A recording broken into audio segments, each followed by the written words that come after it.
Isaayyaas boqonnaa 45 lakkoofsa 5 irraa kaasee. Waaqayyo ana duwwaadha. Ana malees waaqayyo kan biraan hin jiru. Yoo ati ana beekuudhaa baatte iyyuu ani immoo si hidhachiisee sin jabeessa. Ameen. Ilaa kutaan amma dubbise kana keessatti waaqayyotu dubbate. Waaqayyo ana duwwaadha. Ani waaqa kan jedhan baay'eetu jiru. Har'ayyuu dhaloota baay'ee irratti waaqa ta'anii moo ani kan jiran waan baay'eetu jiru. Dhaloonni waaqa godhee waan baay'ee mataa irra keeyatee deema. Waan baay'eetus immoo dhaloota irratti mo'ee jira. Waaqa tolfamaa bocuudhaan itti sagadaa turaniiru. Kaan lagatti waan garaagaraa godhanii sagadaa turaniiru. Kaan mukatti sagadaa turaniiru. Karaa garaagaraatiin sabni kakumoofaa waaqota hedduu ofirratti moosisanii itti jiraachaa turaniiru. Kakuu haaraa keessatti immoo dhaloonni waan baay'ee ofirratti waaqa godhee waan baay'ee ofirratti moosisaa waan baay'ee ofirratti ijaaraa deema. Wanti baay'een addunyaa kana keessaa namarratti mo'ee jiru mata duree baay'eetu jira. Especially jaarraa amma nuyi keessa jirru kana keessatti wantoonni mataa miila sagantaa dhala namaa disorder godhan baay'ataniiru. Generationiin amma nuti keessa jirru xurree irra socho'an daandiisaa akkatti luka kaafatanii ejjetan dhabanii danqama gurguddaa keessa kan isaan galaniif waan isaaf waaqa ta'e adda baafatee jiraachuu dadhabuusaati. Dhaloonni kun karaalee garaagaraatiin qalbiinsaa isa ani waaqa ittiin jedhe qofaadhaaf yaadni isaa isa ani waaqa ittiin jedhe qofaadhaaf qooma'uu doon taane isa ofii waaqa jedheetti amanee jiraachuusaati. Dhaloonni baay'een waanuma argee waaqa godhate duukaa hiriira jechuu barbaadeen. Kutaa kana keessatti waaqayyo keenya gaafa dubbatu Israa'elitti dubbata yookiis Yaaqoobitti dubbata.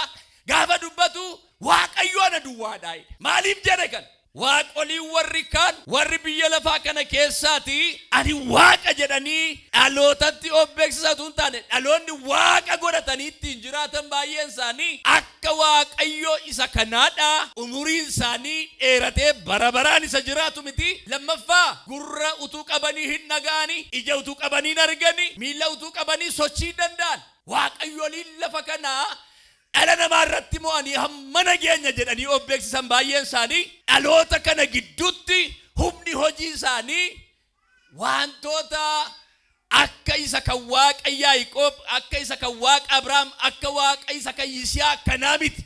Waaqayyo qofaasaa waaqummaa isaa kan ittiin beeksifate aangoof dandeettii isaatiitiin iddoo adda addaatti dubbii macaafa qulqulluu keessatti waa'ee jiraachuu isaa wal qabsiisee iddoo adda addaatti waaqayyo karaalee garaagaraatiin namootatti of mul'isaa akka ture macaafni qulqulluun nu rogeessa. Waaqayyo karaa garaagaraa namootatti of mul'isaa ture. Maal godhe? Al tokko bifa aangootiin ba'uu boqonnaa 3 natti fakkaata yoondoo goruu dhaabaadha. Kutaa sana keessatti Museetti huuxxiitti abiddiin qabata garuu arrabna abiddaa sun maal gubuu hin danda'u. Huuxxii sana gubuu hin danda'u. Bifi inni ittiin namootatti of mul'isaa ture. Aangoo waaqayyoo ture sun. Aangoo isaa agarsiisuuf ture. Aangoodhaan namootatti of mul'isaa ture. Isa gama kan biraa akkaataa inni itti Gibxitti illee dinqii gurguddaa gochaa ture aangoo kan jennu aangoodhaan kan jennu dinqii gurguddaa gochaa ture Gibxii keessatti. Maal godhe waaqayyo Gibxii keessatti? Akkuma argitan baay'ina fatteetiin hawaannisaan ilbiisota garaagaraa dha'icha yeroo 10 isa jallinaan saba waaqayyoo rakkisaa ture dha'icha yeroo 10 Gibxitti naqeetu waaqayyo fatteedhaan hawaannisaan lolaa ture. Kun aangoodha. Kun aangoo waaqayyooti.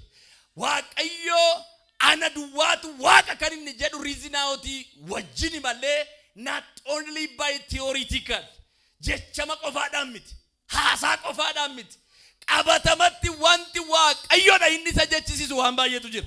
Nuyyuu afaan keenya irraa baafne inni waaqayyoodha kan nu jechisiisu waan baay'eetu jira. Innumtiyyuu ani waaqayyoodha kan jedhu hojiis aangoo isaa irratti hundaa'eeti. Akkuma kana dhaabachuun galaana diimaallee aangoo waaqayyoo ture. Aangoo waaqayyoo. Kanaafi waaqayyoliin warri biyya lafaa kana keessaa nuyi waaqayyoliidha ofiin jedhan danda'anii galaana dhaaban. Waaqayyoliin biyya lafaa kana keessaa dhala namaa irratti mo'anii olii gajjoon jessan baay'een isaanii dinqii waaqayyo inni kan Abrahaam Yaaqoob Yisihaaq godhe kanaadha isaan biratti hin ta'u. Inni kan biraan waa'ee jiraachuu waaqayyoo bu'uureffachuudhaan murtii kennuudhaan illee waaqayyoo yeroo adda addaatti namootatti mul'isaa tureera. Namootatti mul'isaa ture, murtii kennaa ture. Murtii kennaa al tokko Abimelek haadha manaa Abrahaam jalaa fudhannaan Abimelekit tolliteetu uumama boqonnaa 20 yemmuu dubbistan Abimelekit tollitee Abimelek mootiidha ilaalaa. Abimelekit tolliteetu waaqayyoo amma sammaa haadha manaa Abrahaamin naa gashitamoon gashitu jedhe. Deebisii fedhe. Abimelek lakkii silan fudhee gashuu hin danda'u jedhe. Maal godhe? Lafa faa waaqayyotti galeetu haadha manaa Abrahaamin utuu waan tokko hin godhin itti deebise. Nagaan siniif haa ta'u. Waaqayyoo hin murteessa. Amma ana qofatu waaqayyo, ana duwwaatu waaqayyo na gaafa jedhu riizinaawotii mataa isaa danda'e qabaaf hin haasa'e. Sababa qaba. Akkasumatti haasaadhuma afaaniitiin miti waaqayyo keenya. Qofaasaa waaqa kan nu jechiisu waan baay'eetu jira. Aangoon isaa mudaan qabu. Yoo sii murteesse immoo keessan galagalamu. Xurtameen jedha. Inni kan biraan immoo abjuun mul'ataan illee namootatti mul'isaa ture. Waaqayyo abjuun mul'ataan Daani'el faatti mul'ataa tureera. Hisqeel faatti mul'ataa tureera. Gaafa abjuun mul'ataan namootatti mul'atu waaqayyo karaalee garaa garaatiin jajjabeessuudhaaf akkuma kana immoo murteessuudhaaf kan inni itti namootatti mul'atuuf jajjabinaaf mul'achaa tureera. Kanaaf mul'ataaf abjuudhaa illee namoota kan saa ta'anitti mul'ataa ture waaqayyo. Warra kan saatii dhokachuu hin beeku. Waaqayyo ana qofaatu waaqayyoodha gaafa jedhu waan waaqummaa isaa raggaasisan baay'eedhaan nu bira dhufeeti. Malee lafa lafaatti jechama qofaadhaan jira miti kansa. Akka dubbatame raawwiinsaa dudduubaan jira jechuu barbaadeen.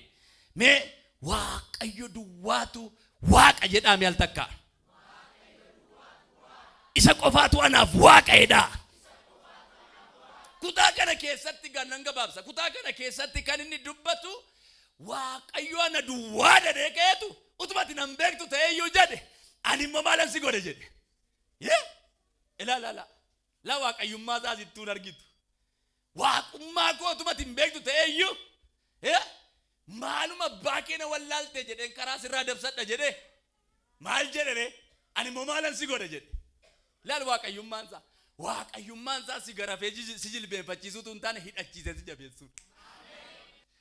Amma waaqayyo ana qofaadha, waaqayyo ana duwwaadha deekeetu utubatti waan kana hin beektu ta'e ani immoo dallaneen si qabala jedheenti hidhachiiseen si jabeessa de waaqayyo. Haaloo namatti hin qabatu jechuudhaaf. Warri isa hin beeknes isa harkatti hin jabaatu. Warri isa wajjin deemuuf humna isaa hin qabnes isa harkatti humna qabaatu. Warri isa hubannes isa hojii jireenya gaarii hin argatu. Harka keessan ol kaasaa galgala kana hidhachiisee si haa jabeessu waaqayyo. Utubatti nan beektu ta'eyyuu ani immoo hidhachiiseen si jabeessaa jedhe. Maa inni jaalala akkasii?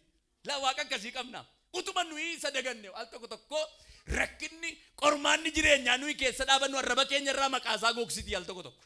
Akka nuyi maqaasaa hin dhoofne nu gooti. Utuma nuyi arrabarraa isa daganne inni immoo nu hidhachiisuudhaaf, nu jabeessuudhaaf, nu jiraachisuudhaaf harka laaffifatu. Ni maaloo ameen jedha ayyaati. Ni harkisaan afaana jira jedha.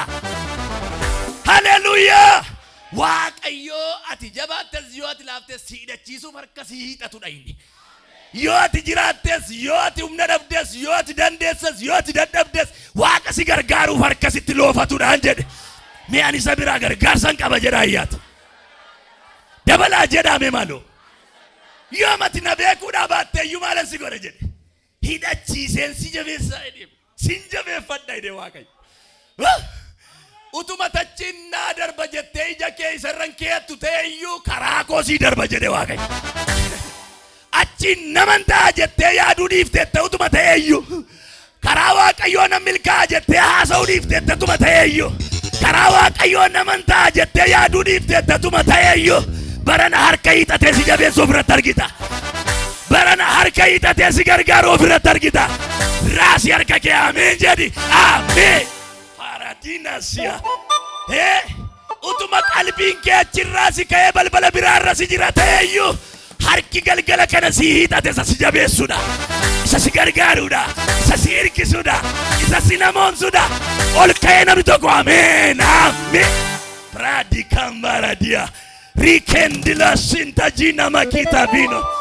Hallelujah. Yeroo tokko qilleensi arraba keessaa nama gatti maqaa Waaqayyoo dha'uu dadhabanii. Gaafa haalli namatti jabaatu muka qabatan dhabanii hin wallaalchifamu. Yeroo haalli nama rakkisu waanuma haasan nama wallaalchisu ni jiraata. Hela ati qalbiin achisin jiru yoo ta'e iyyuu harkisi jabeessu si hiixatameera. Kumaaran muu waggaa dheeraan kadhadhe waggaa dheeraa Waaqayyoon eege waggaa dheeraa Waaqayyoon dhaggeeffadhe jedhanii yaadoo fi akeeka Waaqayyoo irraa jigsuun jira al tokko. Yeroo ati luucceeffattee balbala biraatti qalbiin si cabetti immoo harkisaa yoomiyyuu utumatti nan beektu ta'eyyuu ani isa si hidhachiisuudha jedhe Waaqayyo. Utumatti quba nan qabdu ta'eyyuu utumatti nan ilaaltu ta'eyyuu utumatti nan abdattu ta'eyyuu an si gargaaruuf sitti fagoo miti jedhe Waaqayyo. Mee maaloo amiin jedha ayyaati. Mee Waaqayyo natti dhiyoo jira jedha.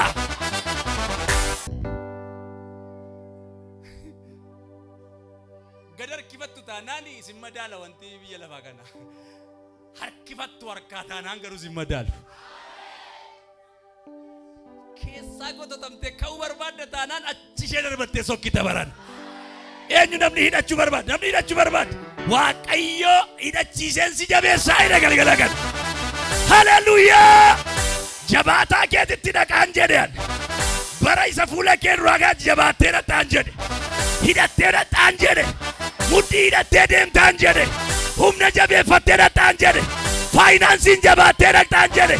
Beekumsaan jabaattee dhaqaa. Qabeenyaan jabaattee dhaqaa. Waaqayyoon koo si hidhachiiseera yee. Meesiuma sadii hidhadheera jedha.